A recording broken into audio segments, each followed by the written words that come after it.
வணக்கம். தமிழ்நாட்டோட முதலமைச்சர் மு.க. ஸ்டாலின் சமீபத்துல பீகாருக்கு போனது ஒரு பெரிய அரசியல் புயலை கிளப்பியிருக்கு. அங்க அவர் முன் வச்சது ஒரு சாதாரண குற்றச்சாட்டு இல்ல, ரொம்பவே தீவிரமான ஒரு குற்றச்சாட்டு. அது என்ன, ஏன் இவ்ளோ முக்கியத்துவம் பெறுதுன்னு நாம இப்ப விரிவாக பார்க்கலாம். பயங்கரவாதத்தை விட மோசமானது, இது ஒரு ஜனநாயக படுகொலை. யோசிச்சு பாருங்க, முதலமைச்சர் ஸ்டாலின் சொன்ன வார்த்தைகள் இவை. ஒரு தேர்தல் நடைமுறையை விமர்சிக்க இவ்வளவு கடுமையான வார்த்தைகள் தேவையா?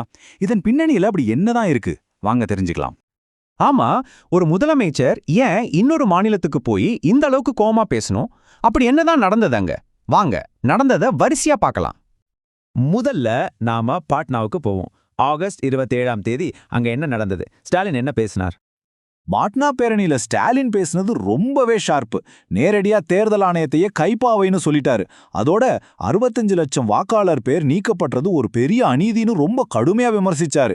இந்தியா கூட்டணி ஜெயிச்சதும் வெற்றி கொண்டாட்டத்துக்காக மறுபடியும் பீகார் வருவேன்னு சொல்லியிருக்காரு.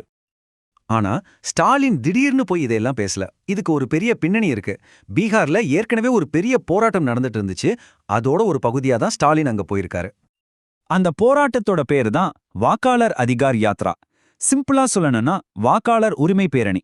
எதுக்கு இந்த போராட்டம்னா, பீகார்ல வாக்கு திருட்டே நடக்குதுன்னு சொல்லி எதிர்க்கட்சிகள் எல்லாம் ஒன்னு சேர்ந்து ஆகஸ்ட் மாசத்துல இருந்தே இதை நடத்திட்டு வராங்க. இது வெறும் பீகார் லோக்கல் இஷ்யூ கிடையாது. பாருங்க, தமிழ்நாடு முதலமைச்சர் ஸ்டாலின், ராகுல் காந்தி, தேஜஸ்வி யாதவ்னு நேஷனல் லெவல் தலைவர்கள் எல்லாம் ஒன்னு சேர்ந்திருக்காங்க. அதனால இயல்பாவே இது ஒரு தேசிய கவனத்தை ஈர்த்தது. சரி, இந்த போராட்டத்தோட மையப்புள்ளி எது? எல்லாத்துக்கும் காரணம் ஒரே ஒரு நம்பர் தான், 65 லட்சம். ஆமா, 65 லட்சம். பீகாரோட வாக்காளர் பட்டியல்ல இருந்து இத்தனை லட்சம் பேரோட பேரை நீக்கிட்டதா ஸ்டாலின் குற்றம் சாட்டுறாரு. சும்மா யோசிச்சு பாருங்க, 65 லட்சம் ஓட்டுகள் ஒரு தேர்தலோட ரிசல்ட்டே தலைகீழா மாத்திடுமே.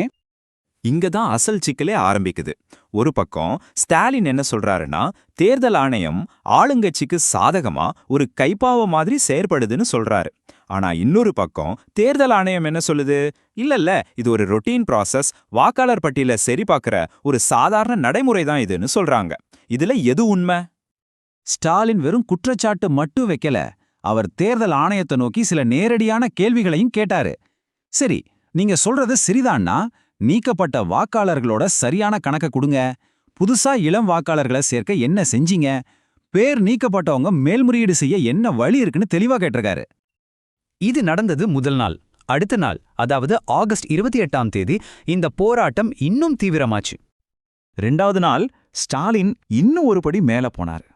வாக்காளர் பட்டியலை சரி பண்றோன்னு சொல்லி பாஜக தேர்தல்ல தில்லுமுள்ளு பண்ண பாக்குது, அதை நீங்க தான் தடுத்து நிறுத்தணும்னு பீகார் மக்கள் கிட்ட நேரடியாவே ஒரு அழைப்பு விடுத்தார். சரி, வாங்க இந்த 2 நாள் பயணத்தை மொத்தமா ஒரு பார்வை பார்க்கலாம். இதிலிருந்து நமக்கு என்ன தெரிய வருது? இந்த டேபிள பாருங்க, ரொம்ப தெளிவா புரியும். முதல் நாள் ஆகஸ்ட் 27ஆம் தேதி பாட்னாவுல குற்றச்சாட்டு வைக்கிறாரு, ஜனநாயக படுகொலைன்னு சொல்றாரு. அடுத்த நாளே பீகார்ல பாஜகவோட இந்த தேர்தல் தந்திரங்களை தோற்கடிக்கணும்னு மக்களுக்கு நேரடியா கால் கொடுக்கறாரு. அதாவது ஒரு நாள் குற்றச்சாட்டு, அடுத்த நாளே அது ஒரு போராட்டத்துக்கான அழைப்பா மாறுது. இதுல ரொம்ப முக்கியமான விஷயம் என்னன்னா, ஒரு தென்னிந்திய மாநிலத்தோட முதலமைச்சர் ஒரு வட இந்திய மாநிலத்தோட தேர்தல் நடைமுறைகளை எதிர்த்து போராடுறாரு. இதனால இது ஒரு மாநில பிரச்சனைங்கிறத தாண்டி ஒரு தேசிய பிரச்சனையா பார்க்கப்படுது. கடைசியா இந்த ஒரு கேள்வியோட உங்களை விட்டு போறோம். ஒரு மாநிலத்தோட தலைவர் இன்னொரு மாநிலத்துக்கு போய் அங்க நடக்கிற தேர்தல் முறைகளை எதிர்த்து போராடுறது வரப்போற தேசிய தேர்தல்களுக்கு ஒரு எச்சரிக்கை மணியா இருக்குமா? இத பத்தி நீங்க என்ன நினைக்கிறீங்க?